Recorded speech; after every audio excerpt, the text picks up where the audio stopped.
Welcome back to What Would You Ask podcast. My next guest is from the tank, right? Shark Tank participant. She is the CEO, the creator of Doughp. I mean, think about that for a second. First of all, it's a fantastic name, and you're going to find out why that's really a fantastic name. But cookie dough, I mean, come on. First of all, I want to tell her something because although she's a wonderful person and certainly a fantastic inventor, and what she's done with a mission in the business is unbelievable. But every single one of us has had this idea of having, I mean, didn't you eat it and go, I'm going to start a business back then with cookie dough? That's what I'm going to do. I mean, it's awesome. It's better than the cake we're eating, right? And every single one of us has this idea. She just executed. There's a huge difference. And by the way, back then we were eating it and it could kill us. Eggs and stuff, we didn't care. We just had it on our fingers, right? And your mother's like, only 1 tablespoon. Yeah. I would put and the then bowl when she in the looked sink. away, The bowl. I used to eat it when the bowl would have water in it. My mother would put water in it so you couldn't get to it. And I'm like, you're missing the sides. The sides are the best part. You know, it was unbelievable. Anyway, this is and I'm not going to say it's a healthy version because there's so much debate. And we're going to talk a little bit about that with Kelsey. But before you say it's unhealthy, anything in moderation, right? We all have our cross to bear. We all say, I'm just a chocolate person, but I don't eat bread or whatever. Everybody likes something. If you don't like cookie dough, we can't trust you. Yeah, that's right. That's exactly right. As Kelsey said in an interview, give yourself a little sweetness. I mean, come on. That's just, I think that was from Inc. magazine. And tell me if I'm wrong, but there's a vegetarian and a gluten-free version or option, or do we not have that? Yeah, we're actually releasing it next week, a vegan and gluten-free option coming back in our seasonal box. So we'll be rotating a new vegan and gluten-free option. And we're going to hear all the details about that in the end. Yeah. That's awesome. I'm excited about that. She appeared on the ABC hit show, as I mentioned, Shark Tank, season 10, episode 22. I'm not sure why we have to tell the episode, but we want to know you in case you want to directly go to the episode. That's where she is. Kelsey Moreira. I can't even get close. Moreira. Oh, that's so cool too. It sounds so cool. If I can get it. Anyway, welcome to What Would You Ask podcast, Kelsey. We're happy you're here. Thank you so much. Happy to be here. So to start things off, I'd really like you to share the story, your story of the kind of the background of Doughp and how it came to be. Yeah, absolutely. How am I running a cookie dough company? Sometimes I ask myself this. I don't know how this all happened. But yeah, I'll take you back. So I grew up in Sacramento, Dallas born. If I don't say that, my dad gets mad. So born in Texas, but raised in California. And I got a family of food lovers. You know, my mom, my stepmom, my nana, every woman in my life loves to cook. The men love to eat, but most of the women in my family love to do all the cooking and baking. And so I grew up around a lot of that, but when I got into high school at 16 years old, I got this opportunity to be an intern for Intel, and I ended up working in tech for 10 years. So continued through college, full-time, during the summers and part-time during every school year, and then on to being a full-time employee. And all of that baking and really everything else I did that made me, what was I passionate about, what did I like to do outside of work, had really faded away. And I was leaning on alcohol to get through with the stress and the anxiety and the just intensity of life from 16 being a kid to jumping into corporate America. And when I got sober in 2015, I finally said, this isn't all that I've got. Kind of felt like the one final point where you just hit a wall and you say, I don't want to dig any deeper, see how far this will go. I know I have more in me, and letting alcohol go was the best decision I ever made. I got sober and became like this light, of just wanting to go and like do something awesome with my life and make other people happy. And I got right back into baking again. I was baking like every night, every weekend, bringing in treats to my coworkers at Intel, who were inevitably like, you should sell this stuff, like kind of putting that in my head of like, maybe you could. And I actually started a small bakery, just like kind of friends and family network of who wanted a cake or cupcakes or cookies, obviously, as you know now, very into cookies. So I was doing that on the side, living in Oregon at the time, and just loved it. This idea of like making something that was mine that could, make someone else smile, and to finally do a bit in the dabbling in marketing and didn't have to sound like Intel. Not that Intel wasn't super fun to talk about processors, but marketing for desserts was a blast. And I just had so much fun doing that. Got moved to San Francisco for a new job inside of Intel and decided, this bakery probably won't make it here. I'll put it to the side. But like I tell anybody that's got an idea, it's not going to stop itching you until you go and do something with it. So this entrepreneurial bug doesn't just go away overnight. And when I was in SF, I had tried being a vegan, but I was really terrible at it. So I was eating butter, but leaving the eggs out, and found that I now had cookie dough I could eat as much as I want of. And as we spoke about, it's not that I was stopped in the past, but you always sort of had this like looming feeling like I shouldn't eat a bunch of this because it has eggs in it. But this egg substitute that I was using in vegan baking was amazing. And with the butter in it, it was really decadent. And it didn't feel like I was sacrificing on how delicious it was, and able to eat as much as I wanted raw, and best of all, be able to bake it and still have potentially some half-baked cookies all gooey. And I just thought, man, everybody loves cookie dough. Why are we all eating this like weirdos in our kitchen, like one snuck bite at a time? Maybe I could do something with it. And really kicked off the company and set kind of catering and pop-ups and the food truck scene in San Francisco. I was carting like a wagon of ingredients across on the BART public transit to Oakland, making 100 pounds of dough and putting it on the wagon back on BART again to my apartment, and would like prep for every day in my kitchen and stuff. Don't tell the health department that. Back then it was a little scrappier than it is now, but nevertheless, 3.5 years later, and I'm just still having a blast. We're selling an unbelievable amount of cookie dough, and we've served more than 250,000 customers since I first started. And that's a lot of smiles, not only from the dough, but like you mentioned, the mission behind the company is really what keeps me going every day. I figured very quickly that I wasn't unique in what I had gone through, and that I had an opportunity here to share my story and help other people who were hearing from Doughp in one way or another, that they're not alone in what they're going through with mental health and addiction recovery. It's affecting so many of us, and it was time that we do something to talk about it more broadly and build a company that could have an impact. Well, congratulations on your business success, and congratulations on your sobriety, and congratulations on the mission that you continue to move forward. I know how important it is to you. And, you're right. You're not alone, right? There are people that have been, have had mental health issues, have been on the verge of suicide, have had drug and alcohol problems, and they've come back and been successful. But it would be really easy for you to come back and be successful and then just go, I'm where I am. I'm happy. I can write a check to Hope. I can write a check to this. I'm fortunate enough and blessed that I've done this stuff. I've become successful. I've reached some of the goals, and I know you keep resetting, right? But now I can write that check. And I have seen, I just want to tell you guys this because I think it's important. I have 2 daughters, and I think, be really proud if they turned out like Kelsey, because she could be doing that right now.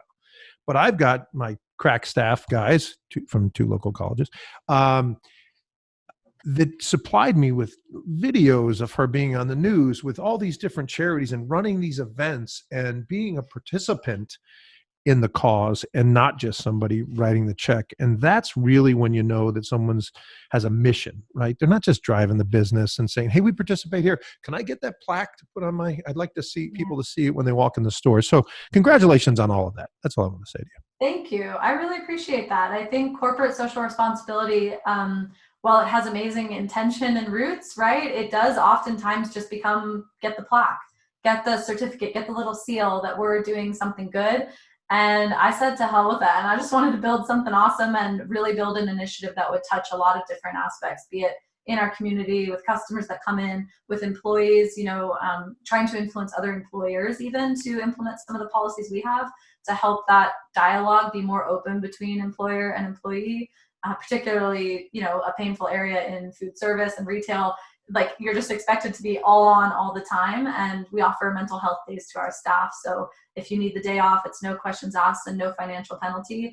You're allowed 2 of those a day or 2 of those a year. And we cover it and make it happen. And then it allows that conversation to be more than like a fake cough on the phone telling you you're sick. And, you never really know what's going on. Oftentimes, talking to American Foundation for Suicide Prevention in particular, like, the work is often the last place people will go before a potential suicide attempt. And being able to be that last touch point, why shut that wall off? Why make them feel like they are really alone? They're finally in a place with other people. Like if we can show them that somebody does care, somebody's here to listen, like maybe they'll say something. So any other employers, if anybody's listening that's an employer, highly recommend considering, just having a mental health policy of some sort at your company can make a big difference. So walking the walk was really important for me. Yeah. And you have, and that's awesome. And I agree with you, by the way, on the mental health day. Everybody can use a little break. When you have the support of your company and its leadership behind you, it's even that more rewarding and possible, and it makes you feel good. Sometimes you say, yeah, you can take the day, but I really need you on this project. We're going, no questions asked. You take the day. That's more important. You get that message out, and you're going to retain some employees too, by the way, just so you know. Yeah. I mean, and no one said it would be easy, right? Sometimes it's like, there's a reason why I live in Las Vegas. We were like going and a little scrappier on our staff, and busy times pre-pandemic, obviously, with the storefront, it's like if something happens, we just do what it takes. And I think more of like a teamwork builds between the staff too, of like, if so-and-so is out, we want to help and cover because they'd be there for you as well. So it can help build camaraderie and I think a stronger team spirit there. Completely agree. Yeah. Now, for you folks that think the show from my side is going to get better, you can change the channel now, because that's as good as it gets to just have that discussion. I can talk another half hour about what's going on over at Doughp. So we're going to hear about the journey now on Shark Tank, because we are interested, and I kid about the show going south from here. It's just, that's important stuff. That's real important stuff. This is entertaining and it's enjoyable to talk about because we all love Shark Tank, and we love these entrepreneurs that build these fantastic businesses, and some go above and beyond, and it's incredible. And I want to have the discussion with Kelsey about her journey. So we're going to start off with Scott from Columbus, Ohio. He asks, Kelsey, how difficult was the audition process? Did you have to apply a lot? That's a quick question. Yeah. Quick and easy. Yeah. So I actually went total traditional mode. An employee of mine who'd been with me for a couple of years had heard that there was a casting hall happening in San Francisco, and she, Alexis, if you're listening, thank you, because she totally pushed me and was like, "I got your cookie dough samples ready. Like, come by the store and pick them up, and you can go." So I was in San Francisco at the time. I sat for like 3 hours on a curb waiting to get let in at like 6 a.m. And it was fun, it's fun. I love entrepreneurship in general, right? Just this idea that people have all sorts of ideas. That's why I love watching Shark Tank. So, I'm sitting between someone who had like a high powered, like electric boat, like type of like the tool or toy that he had. And then someone else with like kids sunglass and hat UV protector thing. And, they got their prototype there, and like, I got my cookie dough, and it's just, you can't bottle up that type of, energy and enthusiasm. So it's just fun to be around, and went in, and I think it was 90 seconds I was prepared for. So I had a 90-second pitch down, but Mindy, the executive casting producer, came over and was like starting to eat some of the dough. And she's like talking about how she's, tried this one in New York and this one tastes so much better. And I'm like, oh my God, 90 seconds has passed. Like, this is good though, right? Like, they're still eating it. Do I need to leave? Like, and still asking me questions. So when it ended, I felt really good about that, and just had to go home and wait, and then wait, and then wait and wait. So there was like 4 or 5 rounds after that to continue to get approvals and whatnot, with, submitting video submissions and all those steps that there are to be approved. And then, they really keep you on your toes. It's a lot of uncertainty through the process, as I'm sure other entrepreneurs have shared. You're never really certain that it's going to happen until like the night that it airs, and when it comes on and you see your face, and that's pretty much your only, it's good. It's so funny you say that. And I want to take it through a little bit more of the timeline, like how long the process was, but it's so funny you say that, because one of the things that have come out of these interviews, and I've done over 40 now, that they always say, and this must be from an edict from, Burnett down, because they end every conversation with, and this doesn't guarantee that you're going to be on the show. Like they say every interaction with the executive producers, even when you're in LA, they're like, you did really good out there. You did great. That doesn't guarantee that you're. Yeah. And it's a big investment. I mean, not only a small business is executive going down, like I'm CEO of the company. And when you're small, that's a lot of hats. So to wipe out your time for, 3 days overall, probably, of like having to get everything down there and be ready and go. And the set that you pay to build, like all the props and things are from you. I got a big U-Haul to take down this like 12-foot wall that said legit cookie dough and everything. So it was an investment, right? But you have twofold, like the chance to get a deal, the chance to be on the show, the chance to even have these investors just at least have heard your name. So if down the road you do get some steam behind you and they see you again, like now they're sort of primed with your story, and maybe interested in investing in the future. So I think all in all, I was like in it to win it. No matter what happens in the taping, I was like, it was a great experience. So I was really happy that I did it. Ashley from Scottsdale, Arizona wants to know, once you reached LA, how long were you there and what was it like prior to getting in to present? What did you have to go through? Was that, Yeah. Well, it's really cool because I've never been in a full production studio like that. So the like, it must be like 100-foot ceilings or something crazy. It's just so big. And they have all the mock walls that build off what you see as the true Shark Tank set. So you're sort of in like side staging areas for most of the time before that. And off in a like casting lot where they sort of have everybody in the barn, if you will, like waiting for their chance to get on the golf cart and go over. So I think it was 3 days in total, probably like a arrival day that I got there, checked into the hotel and everything. And then the next day going down, they do have you kind of like give a pre-pitch. So you do like what's it going to be like tomorrow to the producing staff, just again in a side room, nothing like fancy or exciting. And then your day comes where you actually get to go up in front of the sharks if you were selected for that. So there is like a chopping block at that day too. If you don't perform well enough in front of the producing staff that pre-test day, you can get cut. But obviously, as you guys know, got through. So the next day is the full deal in front of the sharks. And it's crazy nerve-wracking. Like I've never been so certain that I was going to pee my pants in my entire life. Like that feeling is very specific, and now I know because it was like it's gonna happen. I was so insanely nervous before the doors open, and as a solo founder, I was by myself standing there waiting for the countdown for the doors to open. And so let's stop there for a second because I want to ask you a question. It's funny you just say the nervousness. You could have took somebody with you, right? Mm-hmm. Or could you have not? I mean, you could say, this is my VP of marketing and he or she I'd like to bring along with me, and they're going to go fine, right? And you can have them do nothing but pass out stuff. You could have for comfort. Yeah. I mean, isn't it? But you first of all, if I had a VP of marketing, that would have been cool. Yes. But and I hear this from, I was just talking to Lindsay Lorraine from Easy Peasy, the mats, those happy mats for kids that stay, they're really cool. And I said the same thing to her because she said she got a little bit nervous. She knocked out the presentation, but the Q&A was such a rapid fire that she got a little bit distracted, and it would have been nice to have somebody there, kind of thing. Yeah, no, I'm really happy that I went up alone. I feel like I felt very strong in my preparation of my numbers, why this business exists, where we want it to go. I just was. Yeah, you did a good job.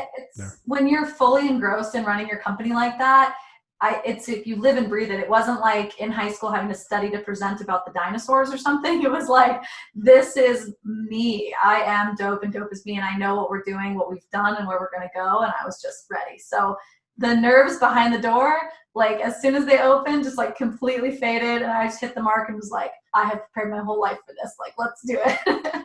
And just went. So you did a very good job. I've watched it a few times. You did a really good job in your presentation. You moved right through it. You were hearing the ums and uhs from the sharks after you gave them the sample.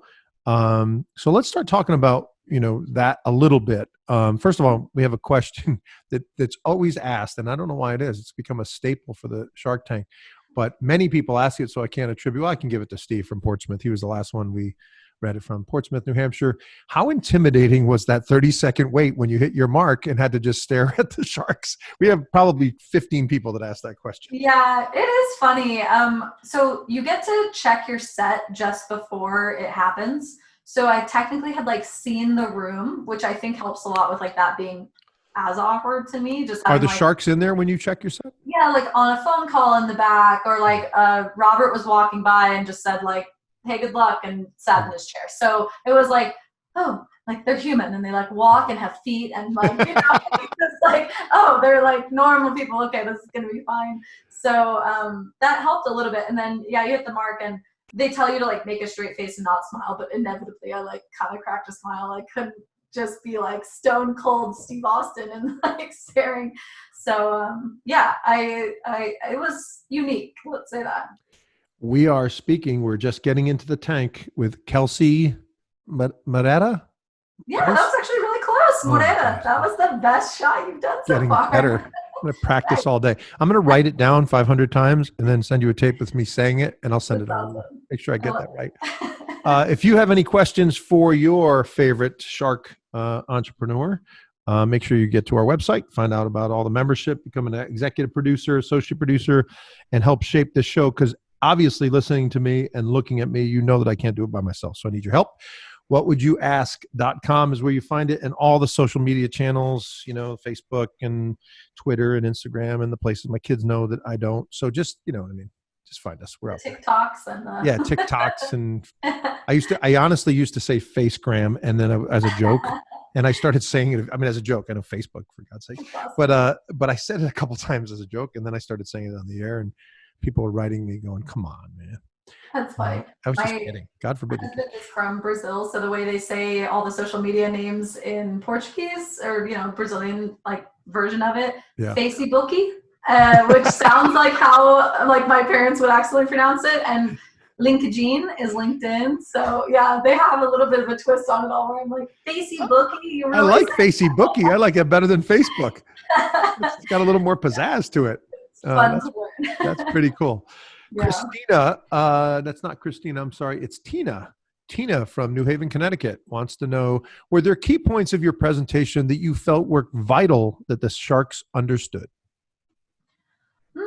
I think in your early days of the company, we were like a year and a half into business, and was really proud of like the revenue growth we'd gotten. And I wanted twofold, I guess, like understanding what would be possible for the growth of the company under bigger engines. So when you talk about unit economics of like cost of goods sold, we make it for this much and we're able to sell it at retail for this much. It doesn't consider the supply chain of like how you get that there, right? But it at least says the ingredient mix to make this amount of it, and this is what a person's willing to pay for it. That was really important for me to get across, so that they could see, oh, if we did this at scale, like here's what we would see. Like what would the drop down in direct margin be once you start fulfilling it in these different channels? And then the reach, like I think it was really important to say, yeah, we are really new, but we're serving 20,000 customers a month at, this already, just a year in. So that reach was really important, and why I was focusing on tourist locations, to really have it not only be a large number, but 98% new customers every month. So they knew we were having this exposure to lots of new people every month, which is now serving us in the online side.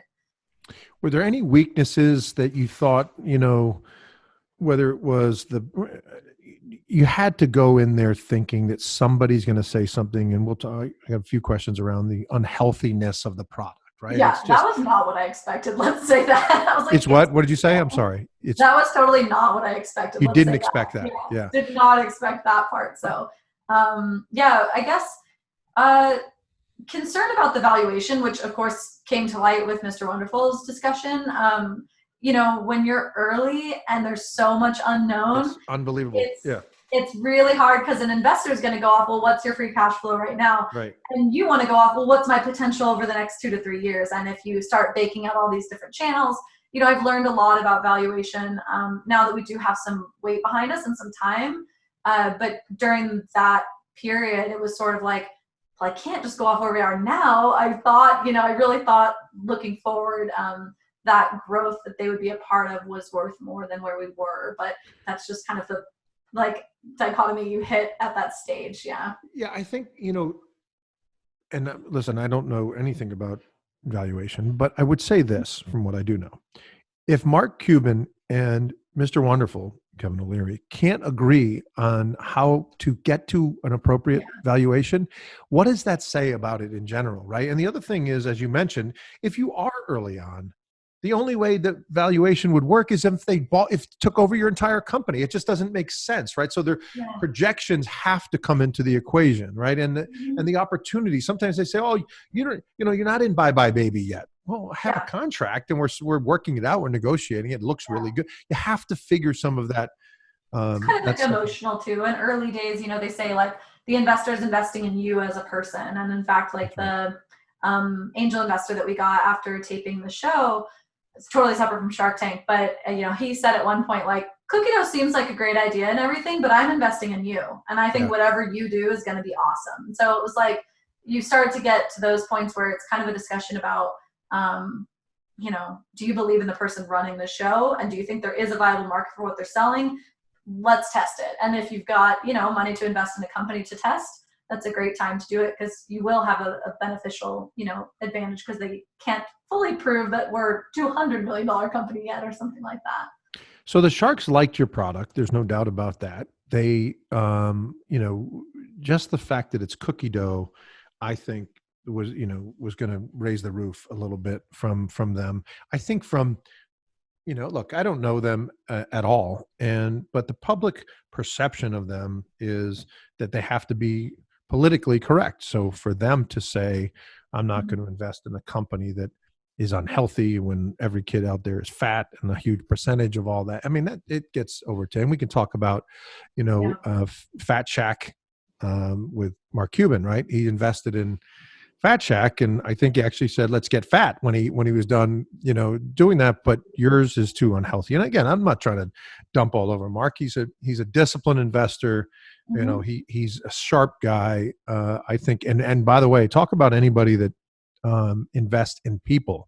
I think he is that guy. He has taken more risks, in my view. And I think Robert too, whereas you have Kevin, who is so disciplined that he said before, I like you, but your business is crap, and I'm going to shoot it out and back behind the barn and all the other stuff that he said. Totally. I know. I was just grateful I didn't get shot down and annihilated. Everyone was like, you're an incredible operator, but cookie dough's not good for people. Or there's every reason to invest in you. It's just not healthy. And so I was on these roller coaster emotions. Yeah. Holy shit, I think they didn't end up airing this, but Robert said, you're top 10 people who have ever walked through this door. And it was whoa, I think I said, I can't wait to tell my dad that you just said that. I was what a pride moment. And then, but it's not healthy. So it was a lot of yo-yoing for me on a topic, like I mentioned, that I really didn't think was going to be the sticking point here. Cookie dough is a dessert. There's no getting around that. And in fact, I intentionally didn't pump it full of artificial sweeteners and try to use all this crazy stuff to make it appear healthy and trend healthy and all that. We have made it healthier to eat, as in it won't carry E. coli and salmonella risk like traditional cookie dough, but in no way are we trying to be a protein bar or, a bowl of oatmeal. No, I'm with you. Are you saying, and I'm not, I think you're great. But I shocked with someone of your intelligence did not think of that coming out. You didn't think they were going to say it's cookie dough. I mean, it's about it being unhealthy. Yeah. I just thought. I mean, you look at Wikigood Cupcakes. I think that was one that was on there before. They actually had a cookie dough company on previously, Cookie Dough Cafe. Yep. So I just thought it's an established concept as we're on a tourist pier, for vacationers to enjoy a treat. We're, catering for office parties and events. We were doing a lot of that stuff at that time. And now, we ship to people's houses, and it's a treat. And so I didn't think the feedback would be, oh, this isn't good, so it doesn't make sense monetarily. It's it's not good for people, but we're focusing on places where it's okay to indulge a little bit. And, I've now come to learn quite a bit too. We had someone reach out recently who has diabetes and was like, you guys should promote more that your product doesn't spike the glycemic index. Wow. Yeah, which I was I didn't even realize that. So we're looking into some testing for that to understand what the right way to phrase it is. But to have someone like that say, I can actually eat your cookie dough as a dessert and it doesn't spike it. And, we don't use white sugar. We only use brown sugar. And it all starts from 6 natural ingredients. And then we add Oreos or we add chocolate chips or whatever it is. But it's 6 ingredients you'd find in your kitchen. I mean, that's how I made the recipe. So in a lot of ways, it is a decent option. It's just about how much you eat. If you eat a whole pint of it, you're going to probably not feel great. but if you eat, if you eat 10 Oreos or you eat, 5 Snickers bars or you eat a gallon of ice cream or you whatever, it's not healthy either. Yeah. And you bring up a very good point to the answer to that question is, and the ladies from Wikigood Cupcakes are on Monday with me, and I'm excited to talk to them, but they didn't make a big deal about that being unhealthy. It was and I've just started looking at the video there, but I remember it was more about what's the shelf life, right? And what's in it that's going to preserve it from the shelf life. And if we're shipping it, what's the, that jar was a big deal, right? Can we do it with the different jar? There wasn't really, that's a bowl of sugar, right? They wouldn't have that discussion. That's interesting. And Totally. you wonder how some of these things morph to one person says it's unhealthy and it's like, systemic. Also the timing. I mean, you've got to think about, these are like investors by trade. That's their life. Every day they wake up and think about what a good investment is, and they're reading all the news, and who knows if that week there happened to be some study about childhood obesity or, there are real problems in America with how much we're consuming. Absolutely. And I don't think that Doughp is out to say, let's eat more. It's out to say, treat yourself once in a while. And, it's out to be here to give yourself a little sweetness, like you said. So I just think there must have been something else influencing it, because you have seen exactly those same people say they're totally on board with the Fat Shack or Wikigood Cupcakes, or, other options that are by nature a treat, or, in the Fat Shack's case, it's like a whole meal that is quite indulgent, to say the least. So yes, I actually think, Kelsey, and I want your feedback on this, and we'll get into post-tank. Your valuation was also a contributing factor to you not getting a deal, right? And help us with that a little bit. $450K for 10%. Where did it go? Was it too high of revenue? Was it not enough? Well, they could have offered different percentages, but tell us a little about your feedback from a valuation standpoint. I mean, I think it was just early days for me, like I mentioned, in the investing and valuation world. So lots of projections of what would be versus what was happening. And like Kevin was doing, what was your net income off of what you've made this year so far? How much of that will be left over for investors? All of that sort of breakdown was not how I had encapsulated it. I think, like, if I look back now, probably was a little further than I should have gone. I probably would have been more closer to doing like a 2 to 3, I was going to say 275 for 10%. Does that get you a deal? I think it might. Yeah, something like that. And I think in the moment too, I was just so hard set on not wanting to give away too much of my company, which I'm glad that I didn't. And it was the right decision in the end. But like a year prior, our first investor had given $100,000 for 6.67% of the company. So that was a $1.4 million valuation. And that was to open the Pier 39 store. And so we didn't even have that store open yet. And I was already at 1.4. So I sort of looked like just adding in the value of what this store is bringing on an annual basis, on top of that. That's kind of where I was standing when I went in, and just believing in the future of what was going to be possible. Before we hear what's going on at Doughp today, we want to talk to Tom from Tom River. Come on, is that real? Love it. Tom from Tom's River, New Jersey, wants to know, what was your most memorable moment in your entire Shark Tank experience? I mean, Robert and Mark, their comments probably were like the biggest heavy hitter for me, that I just can't forget them saying that. But I guess the most memorable part was when I left, you see me smile and click my heels, and I waved by, and I turned, and you can kind of tell if you when I've watched it back, which I've only watched back one more time. You can tell I start to tear up, and I was really appreciative of the staff at ADC for not airing much of the footage that occurred from that moment on. I got halfway down the hallway, and it was just this emotional flood of all these things I thought it was going to be and then it didn't happen like I thought.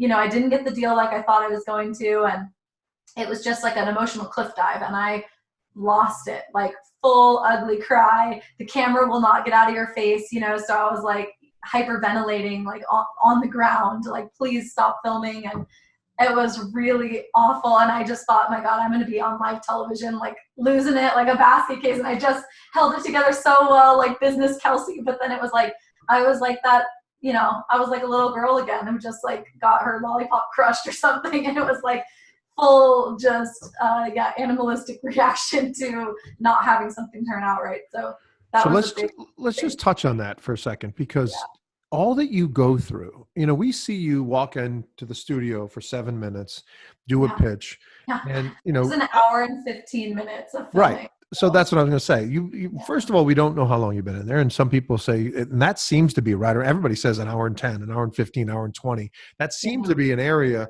And I think from what I've heard, they really want to keep it under an hour because everything pushes, and they give some, some time, interval time for people to go over. But everybody seems to, not everybody, but a lot of people seem to go over, especially the ones that they really like and have a really good discussion with. But how about even all the months of preparation and the documents that you send in and the financial review and the legal stuff? They give you a Bible to sign off on that you have to go in front of every attorney. And I've yet to hear from an entrepreneur attorney that said, that sounds like a good deal, sign off on it. They all say no, but you don't have a problem or you don't have any option because it's either do it or don't. They have a line of people that's ready to go. There's no black lining. There's no back and forth. I mean, all of that has to come to kind of a crescendo, right? And it could have been massive success. And we don't know, you don't have a crystal ball. I don't know if you have a crystal ball, but you probably don't. That sees a future investor and sees success continuing. You're thinking this maybe could be the end of something I've built. Oh my God, what's happening? I put all this time. Am I on board a little bit with what the emotions were like? Yeah. Like, I've always had a big issue with feeling like enough, with feeling like I'm enough and being in like an overachiever, even with alcoholism, like numbing my after work life. I was a total perfectionist and overachiever at school, like crazy, GPA and focused on Intel, and it all looked great from the outside. And it like getting a B in school, I would like be hysteric. I just couldn't accept that I had done something less than perfect. And while I've been working on that over the years, obviously it's still a part of me. And that felt like rejection at the end of the day, that these amazing people who in some way could have dramatically changed my life didn't want a part of it at that time. At least I'm holding out hope for Mark or one of them. But yeah, at that moment, it was really hard to feel like I had been turned down. Yeah. That's right on. So let's talk about the Shark Tank effect. So you walk out of there, you pull yourself together, you get back home, days go by, you're back in the store, you're back to work, and all of a sudden you get a call that says, hey, you're going to be on in 2 weeks or 3 weeks or a month or whatever. That's got to be really fulfilling, right? Even though you didn't get one, you're at least going to get that. And then did you have a viewing party? Tell us a little bit about post-Tank. Yeah. So I filmed in September and then aired in May. So it was a long haul of me waiting to see if I would air it Cinco de Sharko. So it was May 5th. And we did throw a viewing party, which was super fun. But yeah, it was a really long haul to that point. And like you mentioned, episode 22, so I was at the end of the season. And so you only find out right before it's going to air. So for those last, I think there were like 2 episodes left to go. And I'm like, I didn't get it. It's fine. They're not airing mine. I had totally counted it off. Like, to be honest, I completely stopped like even thinking about it for the last month and a half there. And then, I got the call that it was going to air, and it was super cool. I was really excited. I reached out to a few former Shark Tank companies, one of whom aired very early on in Shark Tank's existence, and one of whom had aired the year prior. And it was very interesting to hear the different Shark Tank effects that had occurred. Like early days, everybody's watching primetime TV. Shark Tank is at its like, just epic moment, right, of everyone talking about it and watching it. And then the year prior, some like good stuff and other good intros had happened and like fun things but the night of the airing, like the online side of things just wasn't what it used to be. So I hedged my bets and we didn't invest too heavily in the preparation for the e-commerce front. I could have been like, oh, we're going to get 25,000 orders that first week and I need to be ready for this or that. And if I think back to it now, I think it was like oh my gosh, like 25,000 people visited the site that night, but it was 500,000 people on the West Coast and the East Coast airing for that guy that was early on in Shark Tank. So what I saw more was like over the course of 2 weeks, a nice lift, like where it was sort of like right after it, enough people going back to Hulu and whatnot to like watch what had just aired. And then now, it's more than a year past and we still, I know on our Shopify account, like the day that we are on Shark Tank, because the sessions are like another 10,000 sessions or something. So the reruns that air do provide a little bit of a bump still. And just overall, like, got great introductions afterwards. Was able to chat with like Sprinkles Cupcakes, which was really cool. I mentioned Sprinkles on the show, saying like, I'm going to be the Sprinkles of cookie dough, and their CEO got in touch with me just to chat about our businesses and how fun that was. So that was kind of cool. Yeah, it's just been a nice thing to have said I did, and a nice accomplishment for the company, and a bit of reputability for people who see the brand online and they're like, oh yeah, I wanted to try that. I saw them on Shark Tank. So that's the best part now, for sure. So let me ask you this, and this question is from me. It's from Nick from New York. And I've seen this a lot. So this conversation started with an entrepreneur probably a month ago when we first started. In the research that we did, we found on social media channels and on their website, and I'm not going to mention the entrepreneur, they did not have any link to Shark Tank. And I took it a little farther, and I went out to LinkedIn and went into the CEO and the CFO's LinkedIn, and they didn't even mention it on their LinkedIn. And these are people that walked away with a deal, and I know the deal did not fall through, and they went on after due diligence into becoming partners. Cool. And that spawned the question of, does being part of the Shark Tank family open doors for you? Is it good for your business? And I'll just follow this up with another email. I have had such a tremendous response. We have had a tremendous response from the Shark Tank family. I mean, people just, yeah, sure. Hey, I'll love to come on and talk about it and experience it. We're not sitting here, and this is not a financial discussion for an hour about valuation and all that. We're having some fun with it. People want to know about it. But somebody just said, we got our first, at this point, I'm not interested. And no one says that. People will say, I'm not, hey, check back with me in September, or right now I'm traveling, or we've had all that. But I literally was the first guy that said, I'm not interested. And which is, it's fine. Yeah. Do that. I'm just wondering, does Shark Tank open doors for you? Does it help you with buyers? Does it help you? And here's my last pitch, and I'll shut up because people want to hear from you and not me. But I think that the process that you go through with the executive producers, and I'm not even talking about the videos and all the multiple iterations of the videos. I'm talking about the due diligence behind those executives. And when they call you up and say, we need 2 more documents and a balance sheet, we need a P&L, we need there are financial people, there are lawyers, your vetting process is being done for you. Doesn't that carry any weight out in the community, right? I'm just saying, if you show me a Shark Tank logo, yeah, there's some entertainment factor. You're a minor celebrity, and you've seen Mark Cuban up close, and right, and that's pretty cool. And Robert said hi to you. There's no question about that. So that's pretty cool. But doesn't it have a viability to your business? And isn't it meaningful going forward? Or is it a time you want to separate yourself? Because here's the other side. I didn't build this business, and I didn't become successful because of Shark Tank. That's one facet of, our growth and our company. I was on Shark Tank because I was successful.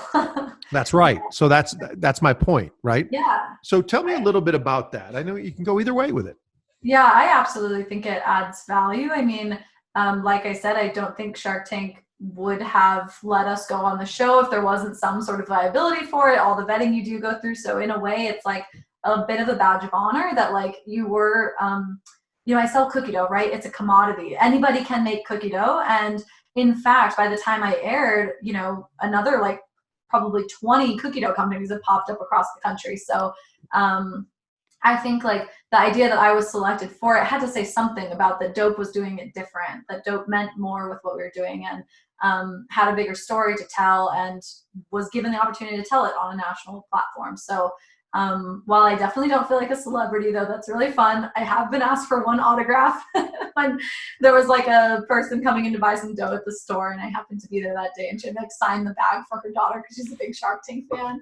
So little stuff like that is fun, but I can't imagine hiding it. I certainly think even not getting a deal, it was a great thing that proved Doughp's got something going on and was worth sharing on that stage. So no, I feel proud by it. I think the buyers, if you look into like trying to get into retail or grocery one day, being a Shark Tank brand is helpful, but not just because of Shark Tank. It's because they want to know that you've done things to get your name out there. Right. It's because that many number of people have now been exposed to Doughp. So when they see our logo on the shelf, they'll recognize it. I've got some of like our new packaging here. So they see this little name and they're like, oh, cool. we know it. How cute is that? That is cool. It's our new Cookie Monster one coming out. But yeah, so that's the goal. It's just like, it's another element of brand recognition, and that makes you, more attractive to someone that's going to try and resell your product potentially, or a customer that's going to buy it. Excellent.